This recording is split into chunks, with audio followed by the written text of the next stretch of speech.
So you're at this corporate office, and then like, how did you get people at these regional offices to actually kind of, I don't know, follow like what you're saying? Like, did you have champions in each office? Like, how did you hold everybody sort of accountable? Because that must be hard, like the corporate regional Yeah. dynamic, and you're not sitting next to them. Like, how do you Yeah. sort of think about And that?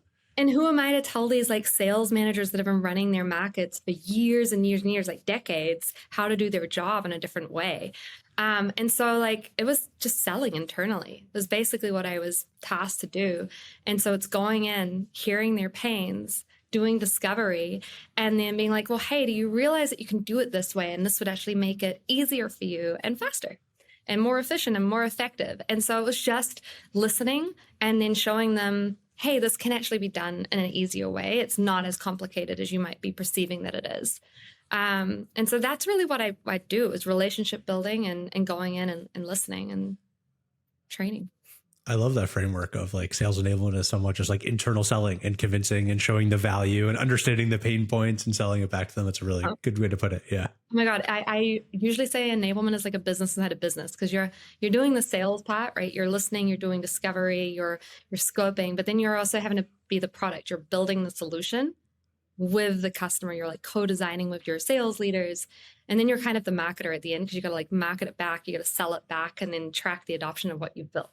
So it's a business inside a business. I love that. And so it sounds like you actually went to like, I think it was over 50 offices to actually hold people accountable and do sales trainings. Like, what did that look like? Yeah, it was crazy. I could go to it. We basically would pick a different market every week that I would go and visit and yeah, go listen to the problems they were having and then showcase these like new tools that they had to make their lives easier.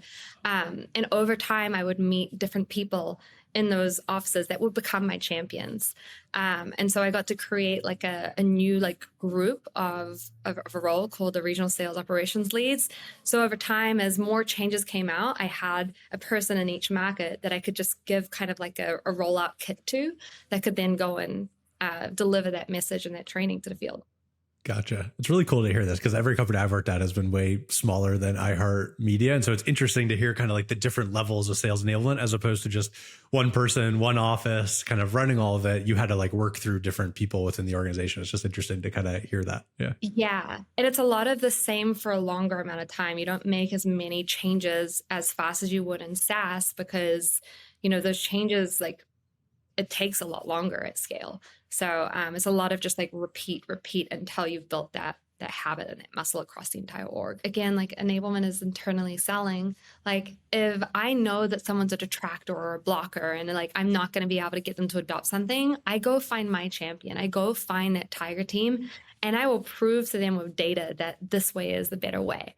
And so like, again, like always be selling. And sales enablement, I have found, is just inherently so cross-functional.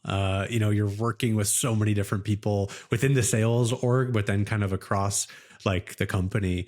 Like from your perspective, who are those cross-functional personas that you sort of work with most closely? So product marketing, sure. RevOps is my ride or die. And then obviously like all of the managers for the teams that we work with because we can't do without them. So those would probably be like my top cross-functional stakeholders. And if I've forgotten someone, I'm very sorry. Yeah. And so I'd love to kind of go through each of those. Like, how do you like product marketing? What does that relationship look like? How do you work with the product marketing team? So right now, we have like a bi-weekly meeting where we're sharing, like we'll do road mapping together on a quarterly basis to make sure, because the reality is like the work we're trying to do, whether it's a problem we're solving that's being driven from like sales leadership that might need PMM support, or product is launching a new thing that's going to need sales enablement support, our roadmaps overlap. And the same can be said for like our RevOps partners. They might be updating a new process in our systems or our tools. They might have CPQ that they want to update and roll out. So like all of those partners, like we all impact each other's roadmaps. So it's silly to not be like road mapping with them and then kind of like finalizing a forecasted roadmap because you've always got to be flexible. and getting that sign off, like, are we working on the right things? Because this is what we're going to hold ourselves accountable to. So that's what PMM and enablement looks like today is, and I like to have the gray between the two teams as well, because if we are aligned on what we're trying to achieve, like we can share the work. Like sometimes there's things at certain companies where it's competitive lands in PMM. Sometimes I've seen it land in enablement, and it doesn't really matter as long as the field is getting what they need to be successful. Yeah, it's interesting how your sales enablement is sort of caught in the middle between all of these different functions, where I imagine like the PMMs are coming to like, we got to launch this product, we got to train the sellers, and then RevOps is like, we bought this new software, train them on this. And so it must be so interesting to kind of balance all those different requests at the same time. Shielding the field is what I call it. Like, is it a revenue impacting thing? And if it's not, we got to say no, or we've got to go back and go, are we working on the right things?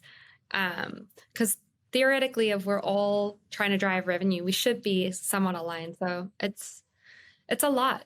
It's a lot of trade-offs. And do you try and set up like really clear guardrails of who does what? Like, product marketing always makes the deck for the training, but sales enablement will set up the session and invite the right people.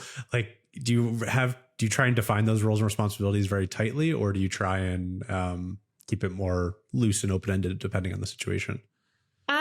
I try to keep the workflow of a process pretty tight. So like, for example, when we're doing a product market launch, we kind of know whose roles are what in a product market launch. If it's like a go-to-market play, that might look different, but we just align on like, here are the motions we know we're going to work on as teams together. What makes the most sense? Where are our strengths as teams, and kind of define that up front with a good old racy, and then away we go. Love a good racy. I know. And then you mentioned one of the key roles of sales enablement as being just like a business partner, right? To the sales managers, the sales leaders. What does that look like? Are you just constantly meeting with them to kind of figure out what their top competitor they're dealing with or their top issue of the day? How do you kind of go about being a really good business partner to key stakeholders? Honestly, like if I was doing that, I would be really reactive. And so like my goal is to try to give as much value as I can to a sales manager. So while I want to listen to what they're hearing, I also want to come with insights, and I use data to do that. So like I want them to be aware of problems they may not have even realized they had through data, and then ask them, do we want to solve that because we think it's impactful to do? So I think it's a healthy balance of both. But if it's just us coming to them with, how can we help? How can we help? You become the cleanup crew, and you become the order taker, and you don't become the strategic partner. And I think, there's so much people that fall into the order taker help bucket because they don't know how to use data, or like they don't understand sales math to be more proactive with their sales partners. Gotcha. So you're like looking at all the sales data, the funnel data, and saying, hey, our close rates are falling off, or these things are in trouble. And then here's some programs and ways we can attack that problem. Yeah. Using conversational intelligence, that's a huge one for us. Also, like there's a lot of sales funnel math and looking at that. But also just like quantifying pain as well. Like if a sales leader says like, no one knows how to pitch this new success program that you're launching, like I want to go and verify that that's actually a pain. So like I'll go and look at conversations that have been recorded and see how many times it's been mentioned, so that I can make sure that it is a true pain or it's not. You'd be amazed at how many things you end up not doing because that's just one person versus an entire field.